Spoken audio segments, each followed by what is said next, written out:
They're getting smarter. Oh, They're changing their tactics. Ooh. Trying to seep into our very homes to spread their message. Who, the birds? The Jehovah's Witnesses. So yeah, basically the birds.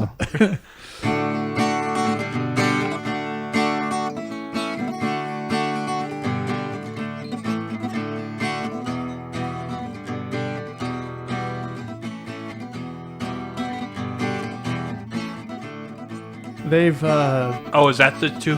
Is that the current resident letter? Yep. That was they're writing handwritten letters. Because I remember Seems pulling like that. a very genuine way to evangelize. True. Too bad the theology is very, very wacky. Yes. I read one of them, and it's like very much buries the lead. I imagine it's basically word for word what they would say if they walked up to your door. It is the first paragraph of the handbook, probably. Yeah. But it's just like, you ever notice that life sucks sometimes? You know, there's answers that can be found in the Bible. And then it's just like, the church. Oh, yeah, we Jehovah's- know. And then and like at the third or fourth paragraph, it finally starts talking about Jehovah's Witnesses. I was like, okay, there it is. That's the thing. We have received the second missive from a person. Now, it looks as if like the envelope is actually everything looks handwritten as far as I can tell. Not like it's irregular enough to be written by hand and not just like a cursive font put into a computer to appear thus. But I'm no forensic analyst, so I can neither confirm nor deny other than speculate. But kudos to you for trying something different, I guess. It's a lot better than like that whoever that person was that used to like leave like vague rambling pseudo prophetic statements on the windshields of people's cars at the Newman Center back in the day. That happened more than once. It was just really incoherent and bizarre. Huh. It was written like as if it was an Old Testament like prophecy, like out of Jeremiah, where they're writing about the destruction of Babylon or something, but it was America. So, yeah, that was an interesting time. I haven't heard of that happening, or any sort of recurrence of that, but people find their ways to get messages out there. Maybe we could learn a thing or two. Maybe we should start writing handwritten letters and doing a mass mail campaign. Would you like to be one of the two listeners? Yes. One of the sacred ontological two. Just like bury the lead, though. It'd be like, have you ever wondered what Catholics think about movies and video games? Or no, actually, you want to bury it even further. You start with video. There's these wonderful new visual mediums that we've had for the past 50 years, and that's movies.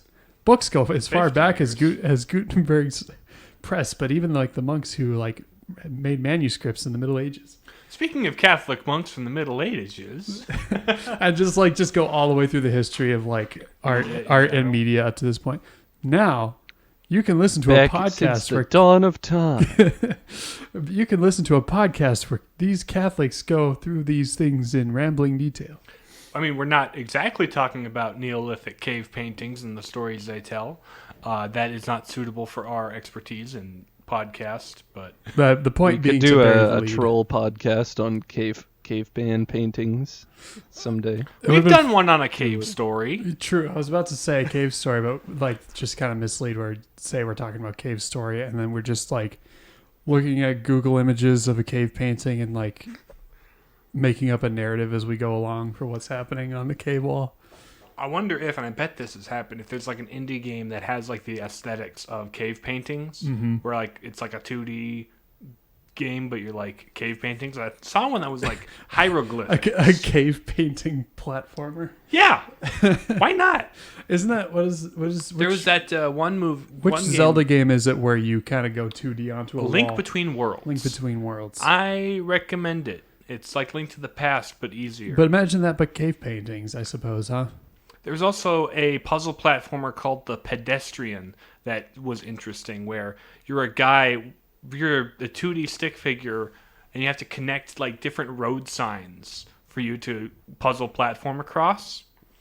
Interesting. I've never played it, but I've seen like bits of it played, and I'm like, that's interesting. And apparently, there's a place that the story actually goes because there's apparently a story to it. Probably not a future episode. Yeah, probably not. Also, not a current episode. But that'd be interesting. If I guess one of the things that really fascinates me about the cave paintings is when they discovered that when you have like torchlight or candlelight, the flickering of the fire on the walls creates sort of this illusion of motion. Mm-hmm. And they're thinking that they might have been intentionally created that way, or at least in some crude way, like have that intended effect. So they were the first animators. in a manner of speaking, yeah. Say all kinds of cool things to learn. They've actually apparently those caves being open to the elements sort of degrades those paintings over time because they were just sealed away forever. So I was watching this video. There's this one place in Germany where they just made an entire like life-size replica of the cave for people to look at, and they keep the actual cave closed to the public. So kind That of makes interesting sense. stuff. Speaking of caves, how goes it in the homemade sound booth in Nebraska? It is our last week here at IPF. Well, Ah. I guess, yeah, about a week from today. Well, yeah, I guess Saturday as of the day of recording. But yeah, When this soon the episode IPF goes will live, be it will be done. the last week. Yes. And it is also the vigil of the solemnity of me. Aye, that it is. We are, as of the time of recording this, Riley's, I know we talked about Jubilees in one of the previous podcasts where we discussed the birthday. I think it was the last one I hosted anyway. It was my birthday. Yeah. But yes, we are completing the trifecta tomorrow as our boy turns 25. Yeah. Gonna, within the, I guess, I'm not going to say confines, but within sort of what you can do at IPF, you got anything going on tomorrow to celebrate, or? We're going axe throwing. Ooh. So that should be fun. Fun. That sounds like a good time. I've never actually been axe throwing. I kind of want to try it. I may have done it once, although it might have. Where would I have? I'm pretty sure I have. I think it might have been. You like went axe vocations camp throwing or something at your like that. previous job the one time with your coworkers, right? Yes, So that is correct. so you know what you're doing to an extent. So, yeah, I've done it before. I mean, it has been over 2 years now. Yeah, so. might be a little rusty on the axe throwing, but That'll that should give be you fun. tetanus, though. If If you got rusty axe. If Oh. we hit could- someone that with could- it, sure, could give you but the idea tetanus. is not to hit somebody with it. yeah, Oh, okay. unless you bestow personage onto your target, your inanimate target. But And that would just be cruel. well, They wouldn't get tetanus from it, though. no, because True. it would just be a block of wood, and a block of wood cannot contract tetanus. That we know of. If you drink alcohol from a rusty little Treebeard gets cup, tetanus. do you get a tetanus shot? Just like these people were throwing axes at me, and I got tetanus. I'm the first tree ever to talk. First of all, now I have tetanus. I'm a wonder of nature. Why are you giving me rare human diseases? Well, not rare, but like you don't hear of a whole lot of people getting tetanus It's because we Anymore. got shots. anymore. Yeah, I think I'm behind on my Fat cocaine. immunization. I should probably update that soon.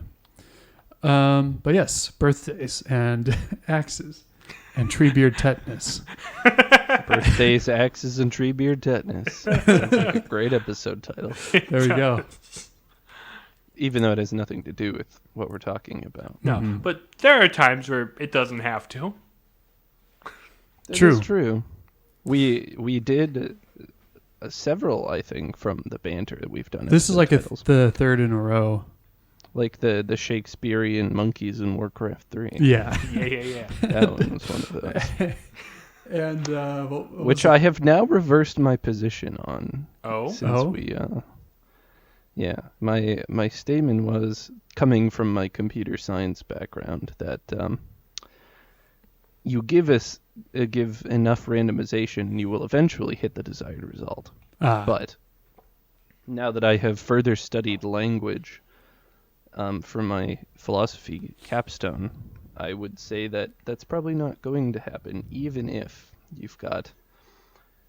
Because, first of all, it's not perfect randomness, you know? Mm-hmm. A monkey hitting keys on the keyboard is not actually perfect randomness. There's, like, always some kind of pattern to it, you know? Yep. Mm. And the patterns that those form aren't going to be language. Yep. Because humans are the only animals capable of what is really and truly language. I suppose a monkey could, over time, type out the words that make up the text The in script of question. it, yes. But it may not like be But that still intangible, wouldn't be complete thoughts. That wouldn't be At that language. point, you just have a dictionary. Yeah, something like Yes. that. Even if it did match, it still wouldn't be language.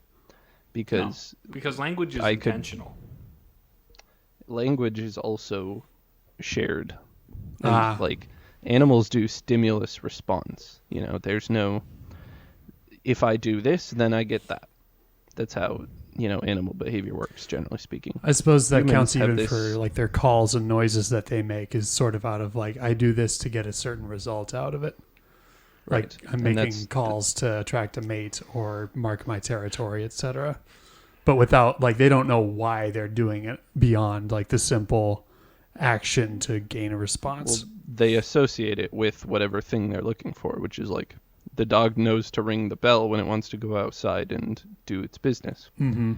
The dog, when trained to like shake, is doing that in response to get a treat. So it Yep. has associations with the actual object that it's seeking, or the end that it's seeking, but it doesn't actually have the capacity to linguistically capture that Mm. because it is limited by its, you know, function of stimulus response.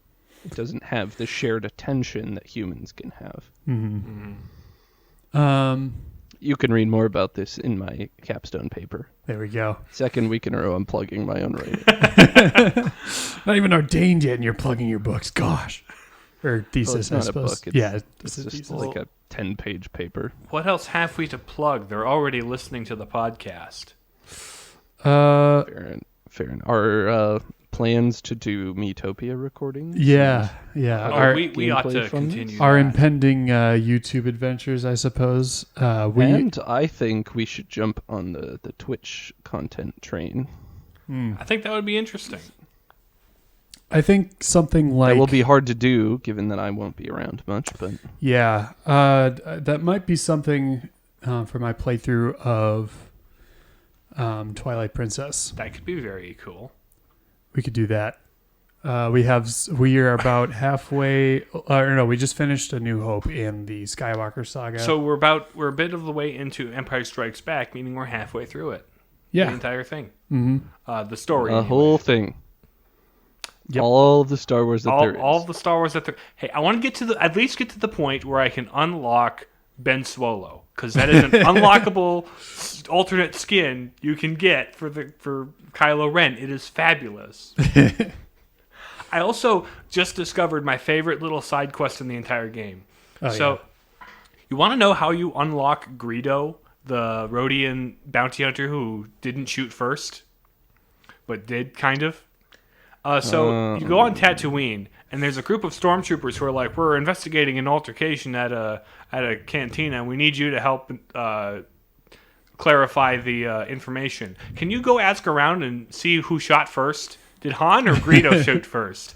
The results were inconclusive, and there was even one of the guys who was like, "Oh yeah, I saw Han Solo dodge the bullet." Like, oh, you're referencing that specific edit of the film? Oh, I love this. This is my favorite game. See, I would have thought they would reference the Clone Wars episode where the the blue people. Oh, the Twi'leks? No. Yeah, the yeah. the Twi'leks. The Twi'leks were involved, but There are some blue it's Twi'leks. the New I Zealand, suppose. the New Zealand blue people. Oh, the Pantorans or something like that? Yes, yeah. Yeah. One of them goes after Greedo because he kidnapped his daughters. That's Oh, right. right. John's favorite accent, the New Zealand accent. Speaking of accents, we're the Palladium Papists. I'm James. I'm Nathan. And I'm Riley. We're doing a philosophical this week on Oh Brother, Where Art Thou? by the Coen Brothers film. In a world where one man will decide whether to pull a lever and kill one man, or not pull a lever and allow 5 people to die, find out in Filmosophical.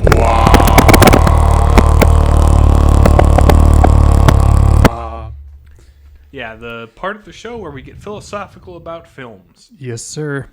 This And the movie, accents of which we are partaking this week are of a particularly southern variety. Of a very genteel nature. right? So, "Oh Brother, Where Art Thou" was released in the year 2000. So, It is the year 2000. and it stars The distant future, the year 2000. George Clooney as Ulysses Everett McGill, who just usually goes by Everett. Everett. Yeah. So, Gopher Everett. 3/4 of a gopher wouldn't satisfy me. You can Or have the 1/3 whole of a thing. gopher, rather. You can eat the whole thing. We found a whole gopher village. He asks Everett if he wants gopher like 4 times. in It's the so whole good. scene. we'll get there eventually, but Yep. let's recap To the start plot off real with. quick. Yep. So the movie begins as Everett and his 2 compadres, Pete and Delmar, are escaping from a chain gang. They are prisoners in the Old South in the mid-30s. This is the Depression era. So they try hopping a train on their way out. They don't manage to, but there is an old man with one of those hand pump cart things on the train tracks, and they're like, "Hey, can we have a ride with you?" And he's like, Old blind man. an old blind man. So they're riding with the old blind man, and he starts rambling on about you are on a great journey. There will be many obstacles in your path. You will find the treasure, but it is not the treasure that you seek. And they're all like, "Okay, that was strange You'll see and a ominous." cow on a cotton house. And they're all like, "Well, what was that all about?" And Everett's all like, "Well, some people deprived of normal senses develop Powers of a psychiatric or of a psychic nature. Heightened senses and abilities. He's always got a quote unquote rational explanation for And everything. Pete's like, "But he said we wouldn't find the treasure we seek." And he's like, "He was just an insane old man." Anyway, so it turns out the reason they're breaking out of jail is because Everett convinced his 2 compadres that he has a great treasure from the time he knocked over an armored car, 1.24 million or something along those lines. And he's going to split the treasure with them when they escape. So they're running across... 500,000 each. 400,000, Delmar. Yeah. So we're running across the countryside of Mississippi. Then they take a quick stop at one of Pete's relatives at his house, and Pete's like, "Hey, thanks for taking us in. Anything for Ken." And it's all hard times and all His wife has RUNOFFT. and so they're bunking the night in the barn, just like, okay, so here's the plan. We're gonna go get the treasure. But then that night turns out, Posse with the bloodhounds shows up. yeah, So come on out the of the barn lawman now. has showed up because We're in a tight spot. Pete's kin sold him out for the bounty money. Because it's that kind of desperate for money these days. Yep. That you even go against your own kin. They've got a depression on, you know. I gotta look out for me and mine. But then they We can't quote every quotable quote in the movie while we summarize.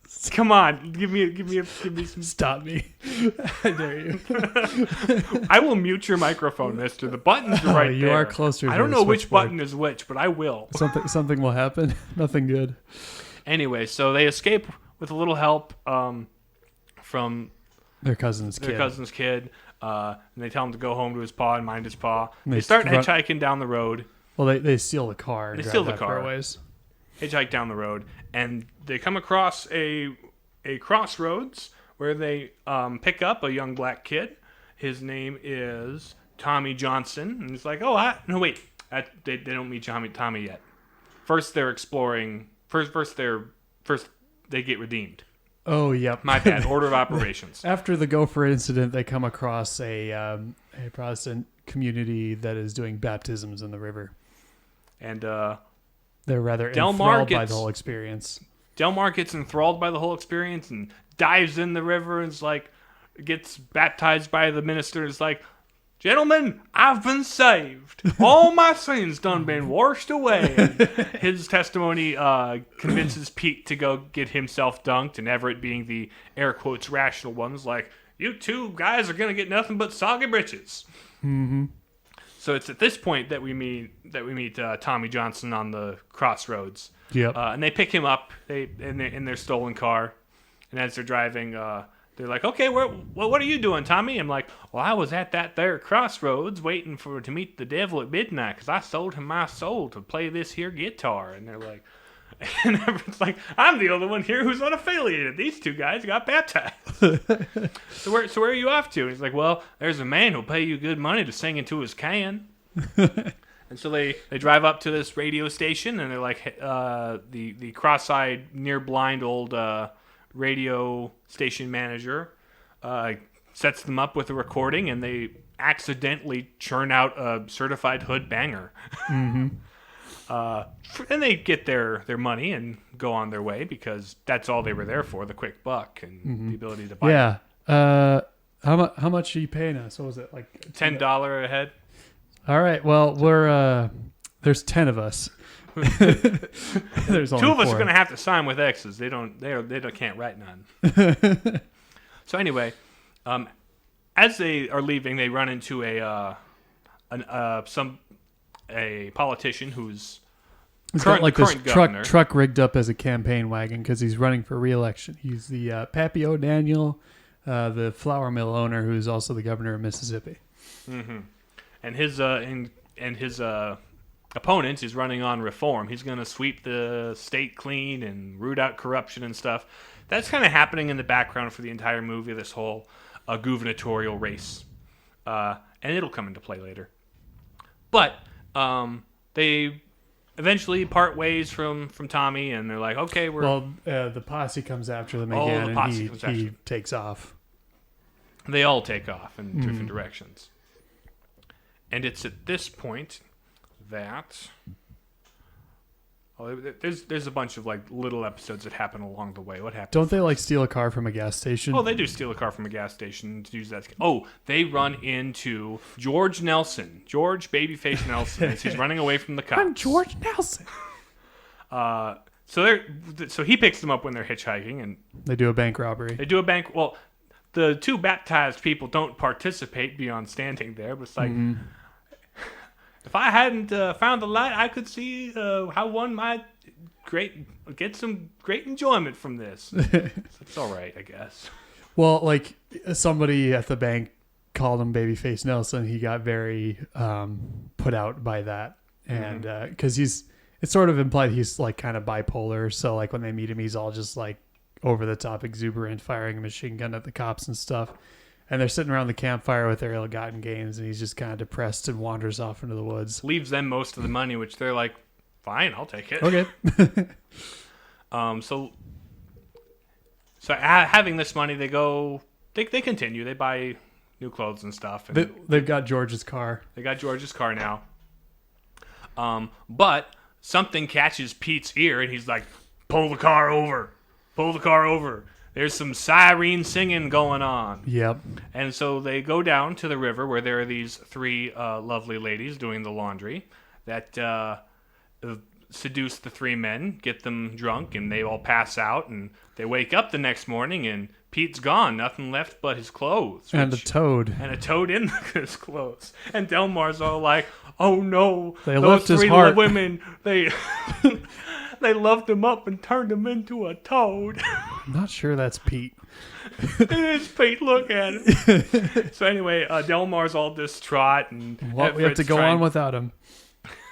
Everett's trying to talk sense into him, but they go to the next town. They put air quotes Pete into a shoebox and set him on the table with them when they're ordering their food. And the amount and extravagance of the food they're ordering, along with the odd object on the table catches the singular eye of a certain fellow played by John Goodman, who introduces himself as Big Dan. He's like, "Hello, I'm Big Dan. I sell the Word of God. I'm a Bible salesman. If it pleasing to you folks, I figure we should get our lunches as a picnic and go sit out and eat out of doors." And so they do that, and him and Everett have some good back and forth banter because they are both wordsmiths. They like to use flowery language, and Delmar's all kind of just Okay. But turns out it was all a ruse because he intended to bring them out there, eat their food, and then rob them blind. So he grabs a stick, whacks them both in the heads, grabs their money, and tries to get whatever's in the shoebox. But when it turns out it's just a toad, He just squishes it and throws it at the tree. And takes off with their money and their car. Good news is that the toad wasn't actually Pete. We then learn, or have Well, the previously bad learned. news is that the sirens turned him into the law, and he's sort of ratted out their plan to go after the treasure. And so now he's back in a chain gang, and they run into him in the town where they're watching a movie. Just prior to that, they go into this town where there is a political rally, and this new up-and-coming governor candidate is doing his rally, and he's got people singing for him, and it's all this whole thing. And one of the groups he's got singing old-timey spiritual music is Everett's kids. He has a group of daughters that are singing up there, and he's like, "Hey, where?" And he meets them after the show, and they're like, "You're not our daddy. Our daddy was hit by a train." And What are he's you like, talking "I didn't hit by no train. What are you talking about?" And the paterfamilias. Mama says you got run over by a train. Where's your mother? She's at Woolworths. Her suitor. She's engaged to be married to this other guy. She, wanted to divorce. Well, after Everett got imprisoned, she divorced him, and that's why he escaped prison. He wanted to get back and stop his wife from getting remarried. And she's like, "Well, what have you ever brought to the table? You." He's got a job. He's bona got a fide. prospect. He's bona fide. What do you got? Nothing. It turns out he went to jail for not having a proper lawyer's license. Right. Which he hasn't told Pete and Delmar yet, because it's at this point in the movie when he's all frustrated over this women and how they're no good and how you should stay away from them, Delmar. It's at this point that they're watching a movie, and the chain gang gets brought in for a break, and 2 rows in front of them, they see, it's Pete. And He's Pete, like, "Don't go after the treasure," in a very not whispered conversation. "We thought you was a toad." We didn't think you were a toad, Pete. But so Pete warns them, but later that night, Delmar and Everett break Pete out of the quarters of the chain gang, out of the prison. So they break him out, and he's all apologetic. "I told him about the treasure, Everett. I'm no good. I'm just like my kin. I sold us out." And he's like, "Yeah, it's okay, because turns out there never was any treasure." And What'd you have us come out of prison for? I had 2 weeks left on my sentence. Okay, no, I'm mighty sorry about that. He tells them the truth. Like they busted out, and he was chained to them, so he had no choice but to bring them along. Yeah, they were partners in convenience, really. Yep.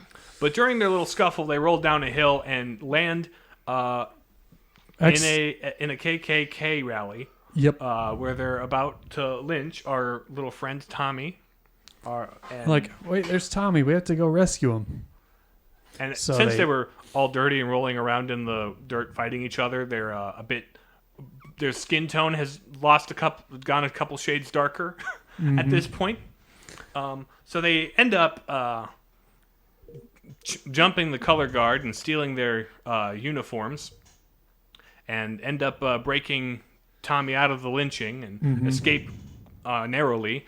And it's here that we learn that the new candidate for governor is actually the Grand Wizard, and his whole campaign crew is there with him, as is our Cyclops Bible salesman, who they knocked the burning cross over on top of to get away. Right.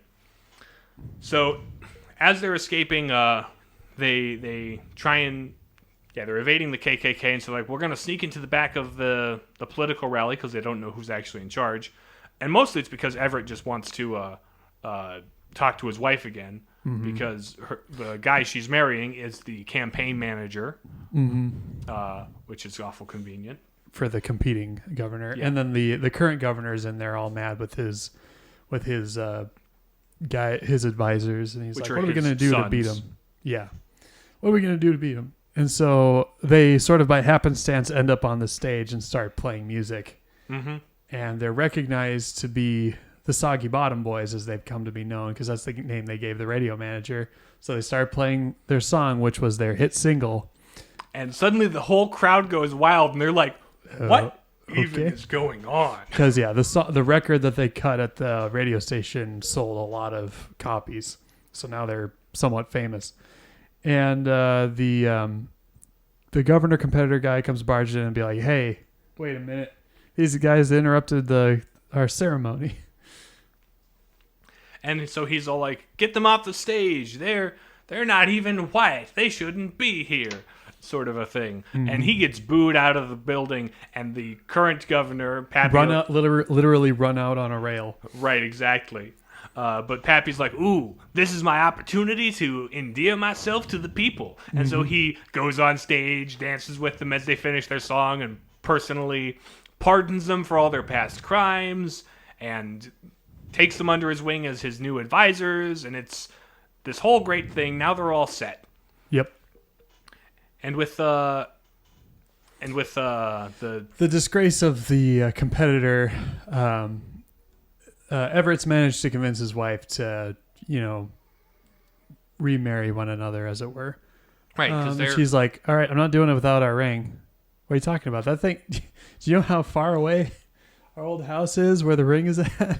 and that valley's going to be flooded in a few weeks or pretty soon anyway. So, but she's like, nope, we don't get our old rings. We're not getting remarried. That's that. And he's like, women, okay. He's like, I counted to 3.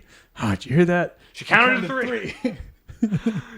So he heads off with Everett, with Pete and Delmar and Tommy and his crew, gonna go get the rings back from his house. But who's waiting for him at their house? But the posse. Because, well, Pete told them that's where they were headed. So. Well, that and he has this affinity for Dapper Dan hair pomade. And it turns out he has an old, huge stash back at the old house. So the hounds traced him there. And they notice these 3 guys digging graves. And they look over and the posse's here ready to hang them.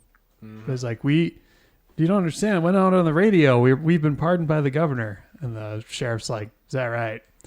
Oh, we ain't got no radio. So they're doing it anyway. Mm-hmm. Better take your last moments and say your prayers, boys. Yep.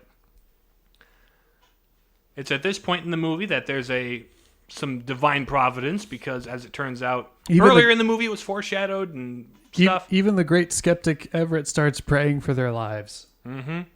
When the river that was being redirected into the valley comes crashing through, and the posse gets wiped out, and our heroes manage to grab a loose piece of debris. It's a coffin. Oh, it's one of the coffins, Yep. right? Yep. That's actually really great and poetic. Yep. And they're all like, but the Lord heard our prayers and saved us. And Everett's like, well, it's a perfectly logical explanation. We knew they were going to flood this No, valley. come on, Everett. It was a miracle. And another miracle, they see a cow on top of a cotton barn, as was foretold. And the treasure he seeks in the roll-top desk that was in his house that Tommy's now using as a life raft. Yep. So with the rings in tow, they head home, and Everett gets married to his wife again, and they have a fresh new start. She's like, this isn't my ring. You said it was in the roll-top desk. I Said got it. this out of the roll-top desk. No, it's a different one. He's like, well, I'm awfully sorry about that. So they just happily argue off into the sunset. And there you go. That is... And the ending shot is just the old man on the push cart riding off on the railway. So yeah, that's Oh Brother Where Art Thou. Yeah. So did you get a chance to watch it prior to the podcast, Riley? Obviously, I have been making references to it. The He whole has time. been. Oh, that's right, because you hadn't seen it prior to this, had you? I had not seen it prior to today. What are so your first viewing thoughts on it? I was very much charmed by this movie. Yes, it is a very charming movie. It just has this kind of quirky adventuring that has, like, I haven't found in anything for a long time. Mm-hmm. Just kind of the almost carefree kind of wanderlust that is this movie. It feels like you're they reading a have- really good, like, almost Tom Sawyer-esque, like, yeah, that sort of story. thing. I mean, yeah, it feels like one of those great American novels, except for the fact that it's kind of just Homer's The Odyssey. Mm-hmm. Right down Yes, to there being the indicated siren. by The quote at fact the that beginning, they yeah. say it at the start of the movie. Right. And they've got the sirens, they've got the Cyclops, they've got the whole 9 yards. Yep. One thing that I thought was very interesting as a creative choice was the use of that flood as the kind of saving grace. Mhm. Because in the Odyssey, like, Poseidon is kind of the main enemy of Odysseus. He's kind of mad at him for, poking his son's eyes out, the Cyclops Polyphemus. So the fact that the water is what saved them is kind of a really interesting irony. But that Pete and Delmar were baptized at the beginning. This is true. Which I'm just pointing out the But yeah, the the ironic. reference to the Greek, The contrast with the original work. the source material. Yeah. Now, this movie's just incredibly fun. Like, it's insanely quotable, if in case Yeah. you couldn't tell. I'm a dapper Dan man. I want no farm. Every time he wakes up, he's like, "My hair." They track him by using his hairnets. Yep. That's what the bloodhound is sniffing. His hair is sort of his obsession with his looks and his demeanor and all that, and being a genteel man is sort of his undoing. But it's also just like quite literally, actually. Yeah. If you think about it, he's more style over substance, Yep. right? And I think that's kind of one of the themes of the movie. He uses a lot of words to not say very much throughout the movie. Right. It's like he presents himself in a way, but there's no substance underneath. Mm-hmm. He has credentials, but they're forged false credentials that don't have anything bona fide to back them up. Yep. So he's He's not bona fide. no. And you've got in this Depression era people who are looking for something authentic. Everybody's something looking real. for answers is a recurring quote throughout the movie. And people looking for answers are easy to sell to. Yeah. Easy to manipulate. You've got people who are trying to be opportunistic about people's wants for desire for something greater, right? Mm-hmm. It's like the theme of using old-timey spiritual music. Yep. It's connecting with them on a spiritual level, but these campaign rallies are using them to get sympathy. Mm-hmm. And hiding sort of a dark truth underneath it. Actually, this guy is a KKK member. What he means by sweeping the state clean is By getting rid of all the The, black people, the Jews, the Papists, all those people the KKK historically have been against. yep. Under the pretext of reform. So yeah, that's sort of one of the like a big recurring theme in the movie is like that idea, like that sort of duplicity. Mm-hmm. And it's interesting that the thing that truly struck a chord with the entire state of Mississippi and endeared them to the story of the Soggy Bottom Boys is this old-timey The song. man of constant sorrow. Man of Yep. Constant Sorrow. I think it's the only song written for the movie. Wasn't sung by George Clooney. He was dubbed in. Yeah, definitely. Unfortunately, they didn't have to do much Very lip much syncing dubbed. because of old-timey microphones being as Yep, large he as they hit were. his mouth. Yeah, he mimed singing okay. Yeah. Even though the voice didn't quite match. But it's like, His Adam's apple didn't move. That was the detail I noticed. But no, it's interesting that this song he ad-libbed from the top of his head, from just kind of coming from inside, is what people latched onto. And so kind of this... The song is sort of the story of a wanderer, just kind of trying to find his way. And yeah, it really resonates with people, and it speaks to like their story throughout the movie. Because the entire movie, they're kind of wandering, trying to find a way. Another thing I think is kind of cool is how they rope in like actual historical people. From Babyface time Nelson period. was an actual like bank robber, and The guitar player they meet, Tommy Johnson. He was an actual guitar player who, legend has it, sold his soul to the devil on a crossroads so that he could play blues guitar real good. wasn't he sort of one of the early blues like musicians? Kind of, yeah. Kind of helps get the movement going. Had a sick riff for Man of Constant Sorrow, though. Yeah. Which is actually kind of a difficult song to play. I've tried on a couple of occasions. Let's see. What are some other cool things we like about the movie? I really love the soundtrack on this movie. Which Yep. we can It is. talk about more in BD. Just sort of the old Americana, old-timey music. Folk hymns. It folk really hymns and stuff. sells the movie. It takes it from being kind of it just makes the setting come alive. Yeah. It I gives couldn't it a really character. picture this movie with like a traditional movie soundtrack, honestly. Like, like you said, it really sells the setting very well. It kind of gives you like the feeling, I feel like I'm ambling down a gravel road in the old South. And also, like, songs are what bring people together, right? Mm-hmm. This is this is a song The about opening scene of people. the movie, like Yep. where all of the whole They're singing. chain gang together is singing this song and hitting rocks with a sledgehammer for undiscernible reasons. Mm-hmm. Presumably having something to do with railroads, but Yeah. It was interesting too how like the song play at the beginning is Big Rock Candy Mountain, where it's just like singing about this like wonderful place where all these magical dreams, Willy Wonka land type thing will come true. And it's like it's sort of subtle storytelling because it's Or are like they're escaping to find a treasure. Yep. So And to that's escape kind of fun. to escape the law, to find freedom.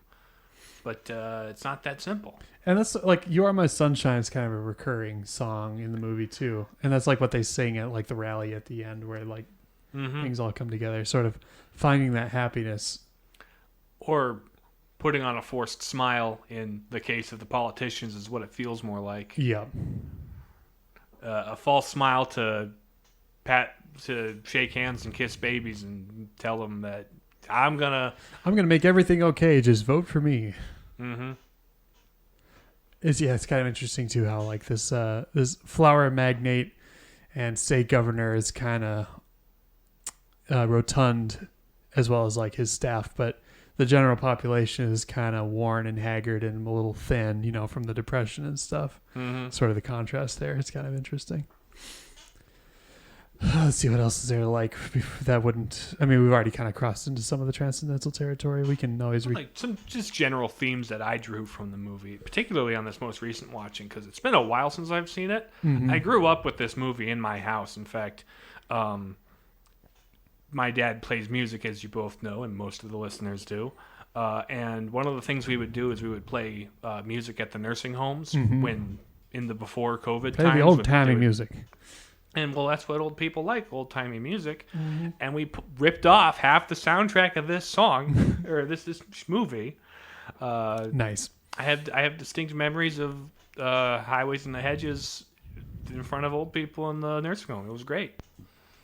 But like this, the music is one of the best parts of this movie. The soundtrack. Yep. Even like just we'll talk about that when we get to beauty. Never mind. Cool. Should we get into the analysis then? Sure. Alrighty. Truth. What are some truths we can find in "Oh Brother, Where Art Thou"? He Appearances is can a be man deceiving. of constant sorrow. Yeah. I suppose that's sort of the Christian idea that we are pilgrims in the valley of tears until we reach the final destination of heaven, the treasure that we Yes. seek. Mm-hmm.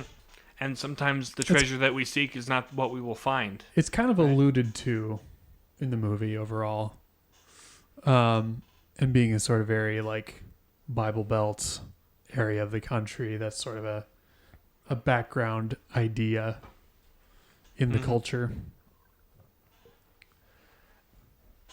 It's not as like consciously expressed, but especially in kind of the Great Depression time, it's just so lived. Like Yeah, that was most people's experience of the 30s, just like, struggling perpetual to get by. suffering.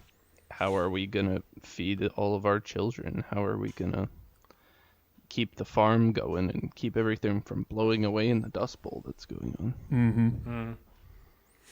There's just kind of an existential thing going on with people. It's just the constant suffering.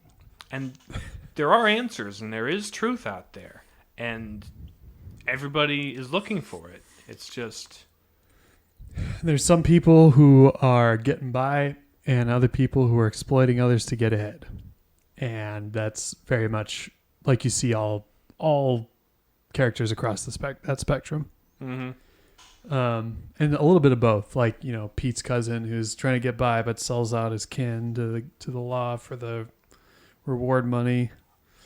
And then the Bible salesman who's just straight up, pretending to be a man who's providing people with the word of God, but is just kind of using that as sort of to lure people into a false sense of security and mug them. And then there's a lot more going on under the hood.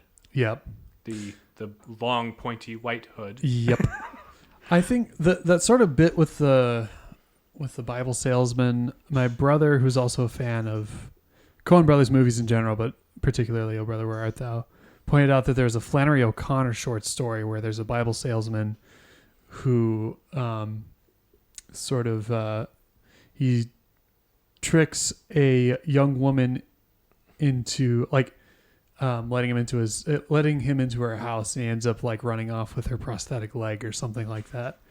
I'd have to look into that to see if that was actually like what inspired the adaptation of the Cyclops, or if it was some sort of reference. If so, that'd be kind of an interesting connection. Because there's already a lot of connections and references throughout the entire thing. Naturally to the Homer's Odyssey and Obviously, so forth. But also just to the Even history. the name of the main character. Yeah. Ulysses Everett. Ulysses is the Roman version of Odysseus. Yep. Mm-hmm. Let's see. Any other truths? So what if the real treasure was the friends we made made along the way? What if the real treasure was the wife that didn't divorce you along the way? Yeah. Actually, though, they seek after treasures, but then the real treasures are what they are, in their relationships. In a time of great poverty, it turns out the wealth you have is the people who love you. Mm-hmm. And also, Everett needed to kind of learn because he's got like 7 daughters or something like that. But also having to provide for them now. Mm-hmm. Yeah. And sort of that, traveling in constant sorrow and looking for redemption, getting saved by being baptized in the river, that type of thing. It's like, I'm forgiven for all my sins, the preacher said, even for knocking over that Piggly Wiggly. You said you was innocent of those charges. Well, I was lying, but I've been done saved from that sin too. Delmar is such a joy. Yeah. What was Pete in prison for? I forget precisely. I don't know if they said. Yeah. They did. It was something minor. He's like, I had 2 weeks left on my sentence. It might have been something financial or something. Mm-hmm. I forget. Should we get into goodness? What is good in Oh Brother, Where Art Thou? As flawed as they each are, sort of the friendship that Everett with Pete and Delmar. Pete and Delmar form over the course of the movie is overall good. Particularly toward the end on Everett's part, because he started out, and for the most of the movie, he is a kind of a conniver. He kind of is. But towards the end, he realizes that kind of emptiness, that he's not actually you can't actually make up for your shortcomings by smelling of pomade and using flowery language. Remarkably similar character to him in Fantastic Mr. Fox when you think about it. Maybe that's just George Clooney coming out. Yeah, that might just be George Clooney. And while at the end of the movie he's not a totally changed man, he's on the road to redemption. Well, at the end of the day, he just wants to get his family back. Right. And now he has a reputable job and he can make up for his past. He's been pardoned of his past actions. Mm-hmm. And yeah. He's also got a hit single under his belt. Yep. Pete and Delmar. They're fun. Delmar is just such a pure character. Yep. So genuine. Like, that man is a gold mine of quotes. Yep. I thought you was a toad. What? Gopher Everett? Care for some gopher? Would you like some gopher, Everett? He like offers 4 different times. And he's only motivated by, it's like, well, I want to get all this money so I can buy back the family farm. Beauty. What is beautiful about Oh Brother, Where Art Thou? We talked a lot about the music. And the music is great. Even like this incidental mood stuff when they're sitting around a campfire and somebody's playing a guitar. Yep. It's just kind of real. It's just kind of like, we just had a big like event happen and we're just decompressing while somebody plays the chords to Constant Sorrow. Oh man.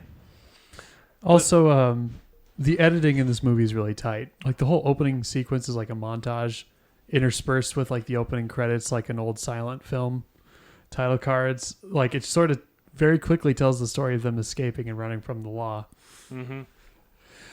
And the cinematography, the shot composition in this movie is also really good. It caught my attention particularly in the scenes when they were recording at the radio station, because there were scenes where like they're behind a glass window and they're recording and there's the guy listening on the other side. And there will be several shots where you're looking through the window, but you see the just people awkwardly reflected on the humming other along. side. And it just gives such a fantastic sense of space and sense of closeness. It's so good. There was another scene later when there's just another montage from them on the run where they're burning whatever they can in the fire, and there's a newspaper that gets thrown in there. And the front page is talking about the valley getting flooded, which is subtle foreshadowing. Then the top page burns away, and behind that page is the Soggy Bottom Boys of the mysterious. Who are they? They made their mysterious signal and ran away. So like some good like storytellings. Like as time progresses, they're getting more famous. Yeah. The valley was flooded as like it was like the Tennessee Valley Authority was like a government program in the 30s to try to provide hydroelectric power to the south by flooding a valley. Anyway, just a little historical background there. Also, the color grading. I believe this was one of the first films to use digital color grading, and it sort of gives everything sort of this sepia like patina, yellowish, almost greenish tinge. It has a tint to it. Yeah, it's not like full on sepia tone, but it has enough of that color and flavor. It gives like the feeling of an old photograph, and the lighting in a lot of the scenes is just like somebody like took a picture of like an old photograph of all these things happening, and you're just kind of watching it play out. Like it's like you notice at first it's kind of jarring, but like one thing like I didn't this sort really of find it jarring myself. Like, well, I mean at the beginning, but you really get used to it. Like it just sort of feels natural. Right from the outset for me, it was just like it set the mood of the movie. Yeah, just this movie has a vibe and a character. Yep. Yeah. And that bears out in all like the visuals, the editing, and the soundtrack, the dialogue. Oh, the dialogue is so good. So tight. Yeah, it's really good. We're in a tight spot. Yeah, we're in a tight spot. He says that like 4 different times. One of my favorite quotes from this movie is like the sheriff, and he's like, "Sweet summer rain, like God's own mercy." I'll just like drop that at random times, and nobody understands the reference, but that almost makes it better. And I said it one time when people were raining, people were just kind of like, "Yeah." I was like, they don't know. They don't know I'm quoting "Oh Brother, Where Art Thou." Exactly. But But yeah, sort of like yellowish sepia tint kind of gives the old timey feel, but also like sort of the oppressiveness of the hot southern sun, and sort of like the desolate kind of gloomy times of the Depression. Mm-hmm. Sells really well. So it Turns serves. out they were depressed because they didn't have color. There's never like a Wizard of Oz moment though, where like the color returns though. No. Like they're still Which very much would in this not have land of fit. constant sorrow, but they managed to find little bright moments in between. I suppose the exception would be like when the flood comes, everything's sort of a gray for a little bit there. Right. But But that's because it's underwater. I suppose you could connect that to the theme of like, you are my sunshine, you make me happy when skies are gray. Like the sun is sort of oppressive, but hey, it's also kind of encouraging. It provides the warmth and the light. So that's kind of the mood that the lighting gave me. It was just this kind of nostalgic, kind of warm light. That's the sort of mood that it gave me. Basically other throughout the film. Yeah. Any other elements of beauty you want to talk about? Just overall, excellent film. Definitely really well must-watch. put together. So yeah, unity, what brings everything together. I'd say everybody's looking for answers. Yeah, and it can feel like constant sorrow sometimes. So even if you don't particularly like bluegrass or old-timey folk songs, Man of Constant Sorrow slaps. Listen to it. Oh, yes. I really, Or the just- acapella recording is my favorite. That one just, they do that really well. And really sick guitar riff. Any other comments on Oh Brother Where Art Thou before we finish up? Watch it. It's good. Yeah, I love it. with this, I've never actually watched Fargo, despite, well, everybody knows that it has really nothing to do with Fargo, but it's directed by these guys. So I'm curious. I've heard like there's several other Coen Brothers films. I think like Hail Caesar and a few others that are supposedly really good. So maybe we'll have to give those a look Maybe. in the future. If you like them, how can they tell us to watch them? Well, thanks for listening to the Palladium Papists. You can listen to us on Spotify, Stitcher, and Apple Podcasts. Please leave a rating to let us know what you think of the show, and follow us on Twitter and Facebook at Palapapists. If you have any questions, comments, concerns, or complaints, or suggestions for future episodes, email us at palladiumpapists@gmail.com. And we will talk to you again next week. Bye. Bye. See ya.